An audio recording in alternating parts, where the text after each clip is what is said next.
요한복음 19장. 그래서 빌라도가 예수님을 데리고 가서 채찍질하게 했습니다.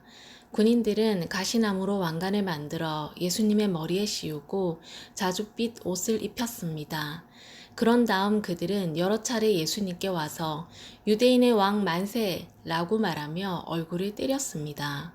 빌라도가 또다시 관저 밖으로 나와서 사람들에게 말했습니다.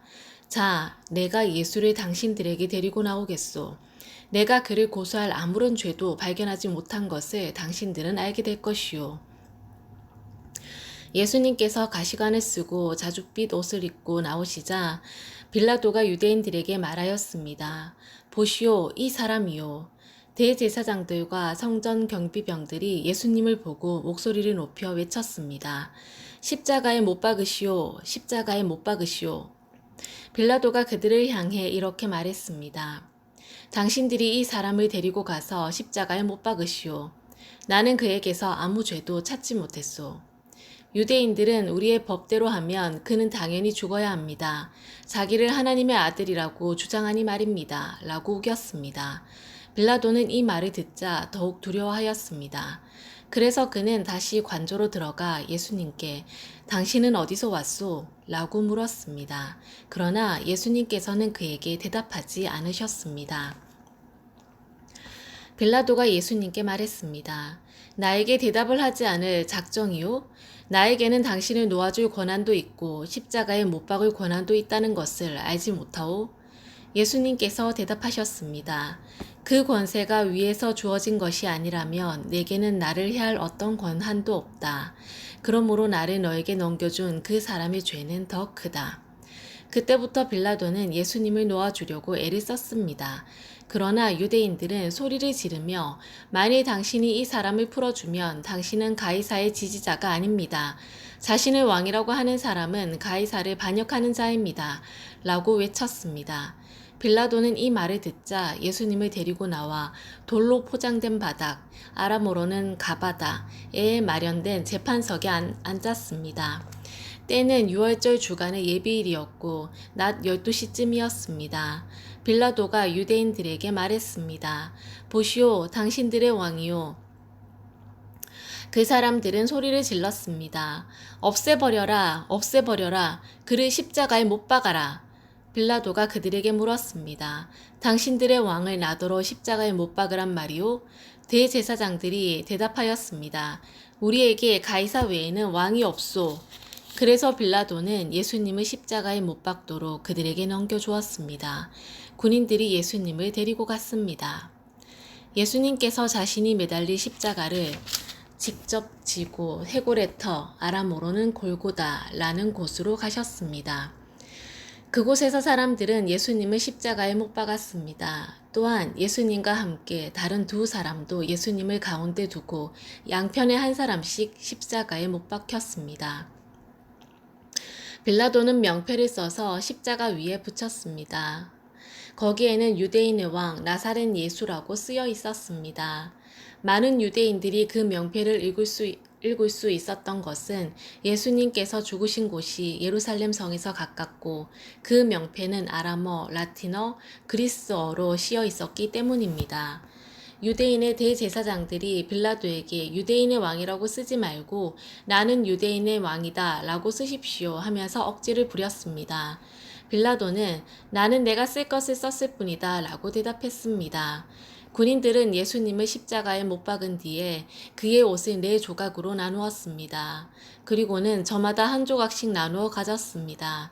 그들은 속옷도 가져갔는데 그 옷은 위로부터 아래까지 완전히 통으로 짠 것이었습니다. 그래서 군인들은 이것은 찢지 말고 제비를 뽑아 누가 가질지 정하자 라고 말하였습니다.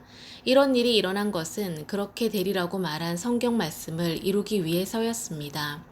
그들이 자기들끼리 내 옷을 나누고 내 옷을 가지려고 제비 뽑나이다. 예수님의 십자가 곁에는 예수님의 어머니와 예수님의 이모와 글로바의 아내 마리아와 막달라 마리아가 서 있었습니다. 예수님께서 그의 어머니와 그 곁에 사랑하는 제자가 서 있는 것을 보시고 어머니를 향해 말씀하셨습니다. 여자여 보십시오. 어머님의 아들입니다. 그리고 그 제자에게는 보아라, 내 어머니이시다 라고 말씀하셨습니다. 그때부터 이 제자는 예수님의 어머니를 자기 집에 모셨습니다. 이후에 예수님께서는 이미 모든 것이 이루어진 줄 아시고 성경이 성취되도록 하기 위하여 내가 목마르다 라고 말씀하셨습니다. 그곳에 신 포도주가 담긴 항아리가 있었습니다. 군인들이 해면을 신 포도주에 흠뻑 적셔서 우슬초 막대기에 매달아 예수님의 입으로 가져갔습니다. 예수님께서는 신 포도주를 맛보신 다음 다 이루었다 라고 말씀하셨습니다. 이 말씀을 하신 후 고개를 아래로 떨구시고 운명하셨습니다.